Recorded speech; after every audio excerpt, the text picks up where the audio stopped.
ಪ್ರಕರಣಕ್ಕೆ ಸಂಬಂಧಪಟ್ಟಂತೆ ಮತ್ತೊಂದು ಬ್ರೇಕಿಂಗ್ ಅಪ್ಡೇಟ್ ಬರ್ತಾ ಇದೆ. ವಿನಯ್ಗೆ ಪೊಲೀಸರು ಕಿರುಕುಳ ನೀಡಿದ್ದಾರೆ.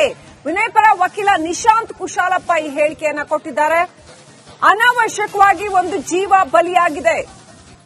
ವಿನಯ್ಗೆ ದೂರುದಾರ ಶಾಸಕರ ಕಡೆಯವರಿಂದ ಹಿಂಸೆ ಆಗಿದೆ ಅಂತ ವಿನಯ್ ಪರ ವಕೀಲರು ಹೇಳ್ತಾ ಇದ್ದಾರೆ. ಡೆತ್ ನೋಟ್ನಲ್ಲಿ ಎಲ್ಲಾ ಮಾಹಿತಿ ಬರೆದಿದ್ದಾರೆ ವಿನಯ್. ಈ ಬಗ್ಗೆ ಸಿಬಿಐ ಮಟ್ಟದಲ್ಲೇ ತನಿಖೆ ಆಗಬೇಕು ಅಂತ ವಿನಯ್ ಪರ ವಕೀಲರು ಹೇಳ್ತಾ ಇದ್ದಾರೆ. ಇಬ್ಬರು ಶಾಸಕರು ಸುಸೈಡ್ ಭಾಗ್ಯ ಕೊಟ್ಟಿದ್ದಾರೆ ಅನ್ನುವಂತ ಮಾತನ್ನ ವಿನಯ್ ಪರ ವಕೀಲರು ಹೇಳ್ತಾ ಇದ್ದಾರೆ. ಪೊಲೀಸರು ಇದೊಂದು ತುಂಬಾ ಬೇಜಾರು ಮಾಡುವಂತ ಸಂಗತಿ. ಒಂದು ಅನ್ನೆಸೆಸರಿಯಾಗಿ ಒಂದು ಜೀವನ ಬಲಿ ಪಡ್ಕೊಂಡಿದ್ದಾರೆ ಇವರು. ಮೊದಲಿಂದ ಸ್ಟಾರ್ಟ್ ಇಂದ ಹೇಳಬೇಕಾದ್ರೆ ಇವರು ಒಂದು ಸ್ವಲ್ಪ ಸೋಷಿಯಲ್ ಆಕ್ಟಿವ್ ಪರ್ಸನ್. ಇವರು ಕೊಡಗಿನ ಬಗ್ಗೆ ತುಂಬಾ ಕಾಳಜಿ ಹೊಂದಿದವರು ಇವರು.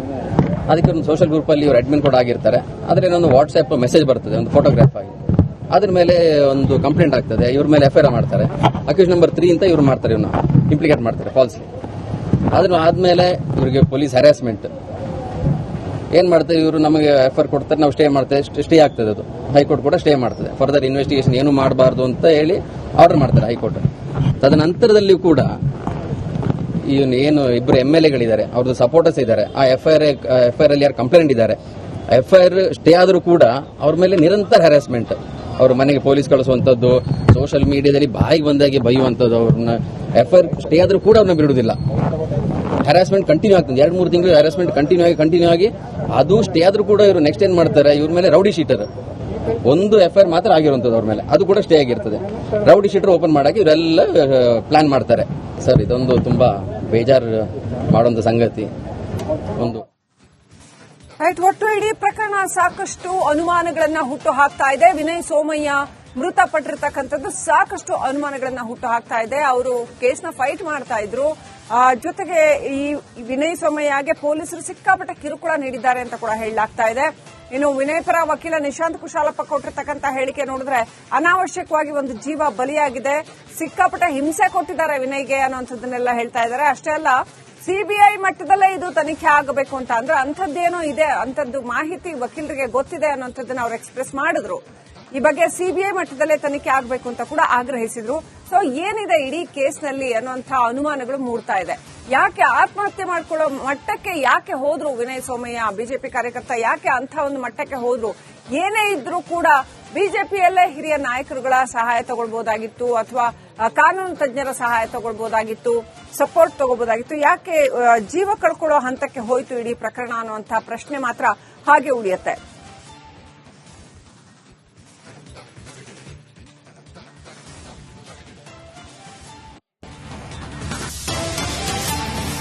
ಪ್ರಕರಣಕ್ಕೆ ಸಂಬಂಧಪಟ್ಟಂತೆ ಮತ್ತೊಂದು ಬ್ರೇಕಿಂಗ್ ಅಪ್ಡೇಟ್ ಬರ್ತಾ ಇದೆ. ವಿನಯ್ಗೆ ಪೊಲೀಸರು ಕಿರುಕುಳ ನೀಡಿದ್ದಾರೆ. ವಿನಯ್ ಪರ ವಕೀಲ ನಿಶಾಂತ್ ಕುಶಾಲಪ್ಪ ಈ ಹೇಳಿಕೆಯನ್ನ ಕೊಟ್ಟಿದ್ದಾರೆ. ಅನಾವಶ್ಯಕವಾಗಿ ಒಂದು ಜೀವ ಬಲಿಯಾಗಿದೆ. ವಿನಯ್ಗೆ ದೂರುದಾರ ಶಾಸಕರ ಕಡೆಯವರಿಂದ ಹಿಂಸೆ ಆಗಿದೆ ಅಂತ ವಿನಯ್ ಪರ ವಕೀಲರು ಹೇಳ್ತಾ ಇದ್ದಾರೆ. ಡೆತ್ ನೋಟ್ನಲ್ಲಿ ಎಲ್ಲಾ ಮಾಹಿತಿ ಬರೆದಿದ್ದಾರೆ ವಿನಯ್. ಈ ಬಗ್ಗೆ ಸಿಬಿಐ ಮಟ್ಟದಲ್ಲೇ ತನಿಖೆ ಆಗಬೇಕು ಅಂತ ವಿನಯ್ ಪರ ವಕೀಲರು ಹೇಳ್ತಾ ಇದ್ದಾರೆ. ಇಬ್ಬರು ಶಾಸಕರು ಸುಸೈಡ್ ಭಾಗ್ಯ ಕೊಟ್ಟಿದ್ದಾರೆ ಅನ್ನುವಂತ ಮಾತನ್ನ ವಿನಯ್ ಪರ ವಕೀಲರು ಹೇಳ್ತಾ ಇದ್ದಾರೆ. ಪೊಲೀಸರು ಇದೊಂದು ತುಂಬಾ ಬೇಜಾರು ಮಾಡುವಂತ ಸಂಗತಿ.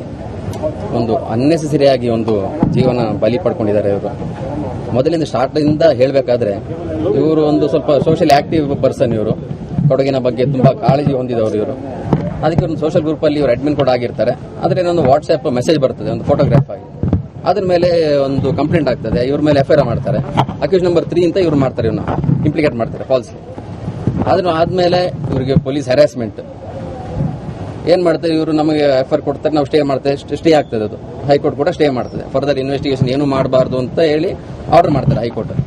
ತದನಂತರದಲ್ಲಿಯೂ ಕೂಡ ಏನು ಇಬ್ಬರು MLAಗಳಿದ್ದಾರೆ, ಅವ್ರದ್ದು ಸಪೋರ್ಟರ್ಸ್ ಇದ್ದಾರೆ. ಆ ಎಫ್ಐಆರ್ ಅಲ್ಲಿ ಯಾರು ಕಂಪ್ಲೇಂಟ್ ಇದ್ದಾರೆ, ಎಫ್ಐಆರ್ ಸ್ಟೇ ಆದರೂ ಕೂಡ ಅವ್ರ ಮೇಲೆ ನಿರಂತರ ಹ್ಯಾರಾಸ್ಮೆಂಟ್.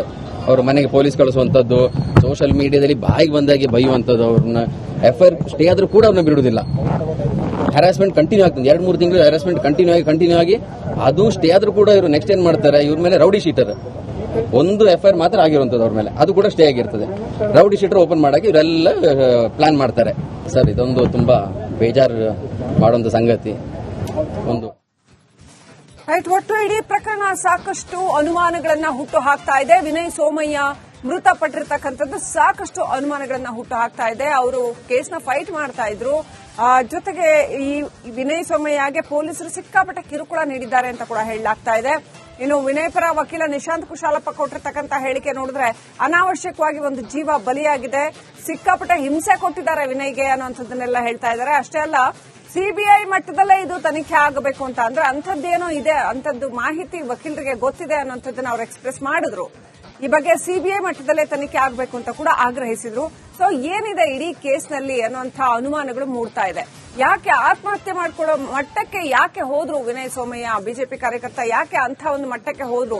ಏನೇ ಇದ್ರೂ ಕೂಡ ಬಿಜೆಪಿಯಲ್ಲೇ ಹಿರಿಯ ನಾಯಕರುಗಳ ಸಹಾಯ ತಗೊಳ್ಬಹುದಾಗಿತ್ತು, ಅಥವಾ ಕಾನೂನು ತಜ್ಞರ ಸಹಾಯ ತಗೊಳ್ಬಹುದಾಗಿತ್ತು, ಸಪೋರ್ಟ್ ತಗೋಬಹುದಾಗಿತ್ತು. ಯಾಕೆ ಜೀವ ಕಳ್ಕೊಳ್ಳೋ ಹಂತಕ್ಕೆ ಹೋಯ್ತು ಇಡೀ ಪ್ರಕರಣ ಅನ್ನುವಂತಹ ಪ್ರಶ್ನೆ ಮಾತ್ರ ಹಾಗೆ ಉಳಿಯುತ್ತೆ.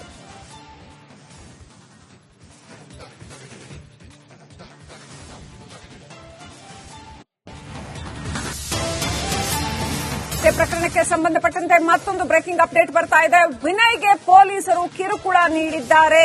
ವಿನಯ್ ಪರ ವಕೀಲ ನಿಶಾಂತ್ ಕುಶಾಲಪ್ಪ ಈ ಹೇಳಿಕೆಯನ್ನ ಕೊಟ್ಟಿದ್ದಾರೆ. ಅನಾವಶ್ಯಕವಾಗಿ ಒಂದು ಜೀವ ಬಲಿಯಾಗಿದೆ, ವಿನಯ್ಗೆ ದೂರುದಾರ ಶಾಸಕರ ಕಡೆಯವರಿಂದ ಹಿಂಸೆ ಆಗಿದೆ ಅಂತ ವಿನಯ್ ಪರ ವಕೀಲರು ಹೇಳ್ತಾ ಇದ್ದಾರೆ. ಡೆತ್ ನೋಟ್ನಲ್ಲಿ ಎಲ್ಲಾ ಮಾಹಿತಿ ಬರೆದಿದ್ದಾರೆ ವಿನಯ್. ಈ ಬಗ್ಗೆ ಸಿಬಿಐ ಮಟ್ಟದಲ್ಲೇ ತನಿಖೆ ಆಗಬೇಕು ಅಂತ ವಿನಯ್ ಪರ ವಕೀಲರು ಹೇಳ್ತಾ ಇದ್ದಾರೆ. ಇಬ್ಬರು ಶಾಸಕರು ಸುಸೈಡ್ ಭಾಗ್ಯ ಕೊಟ್ಟಿದ್ದಾರೆ ಅನ್ನುವಂತ ಮಾತನ್ನ ವಿನಯ್ ಪರ ವಕೀಲರು ಹೇಳ್ತಾ ಇದ್ದಾರೆ. ಸರ್, ಇದೊಂದು ತುಂಬಾ ಬೇಜಾರು ಮಾಡುವಂತ ಸಂಗತಿ.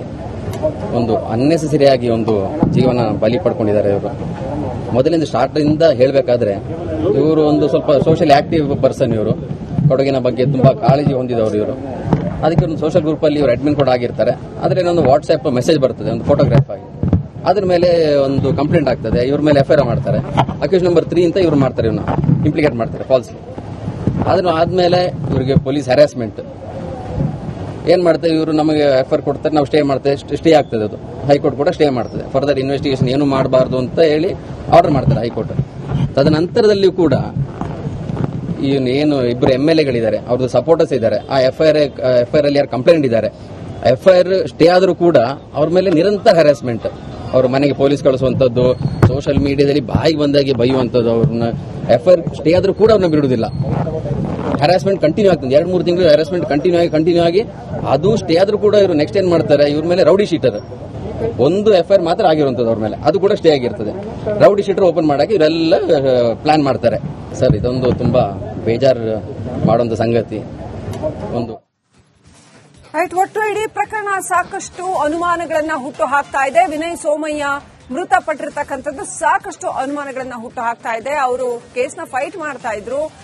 ಜೊತೆಗೆ ಈ ವಿನಯ್ ಸೋಮಯ್ಯಗೆ ಪೊಲೀಸರು ಸಿಕ್ಕಾಪಟ್ಟೆ ಕಿರುಕುಳ ನೀಡಿದ್ದಾರೆ ಅಂತ ಕೂಡ ಹೇಳಲಾಗ್ತಾ ಇದೆ.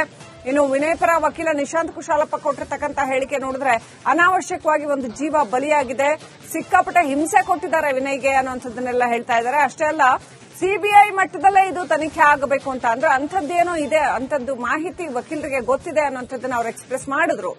ಈ ಬಗ್ಗೆ ಸಿಬಿಐ ಮಟ್ಟದಲ್ಲೇ ತನಿಖೆ ಆಗಬೇಕು ಅಂತ ಕೂಡ ಆಗ್ರಹಿಸಿದ್ರು. ಸೊ ಏನಿದೆ ಇಡೀ ಕೇಸ್ನಲ್ಲಿ ಅನ್ನುವಂತಹ ಅನುಮಾನಗಳು ಮೂಡ್ತಾ ಇದೆ. ಯಾಕೆ ಆತ್ಮಹತ್ಯೆ ಮಾಡ್ಕೊಳ್ಳೋ ಮಟ್ಟಕ್ಕೆ ಯಾಕೆ ಹೋದ್ರು ವಿನಯ್ ಸೋಮಯ್ಯ, ಬಿಜೆಪಿ ಕಾರ್ಯಕರ್ತ ಯಾಕೆ ಅಂತ ಒಂದು ಮಟ್ಟಕ್ಕೆ ಹೋದ್ರು?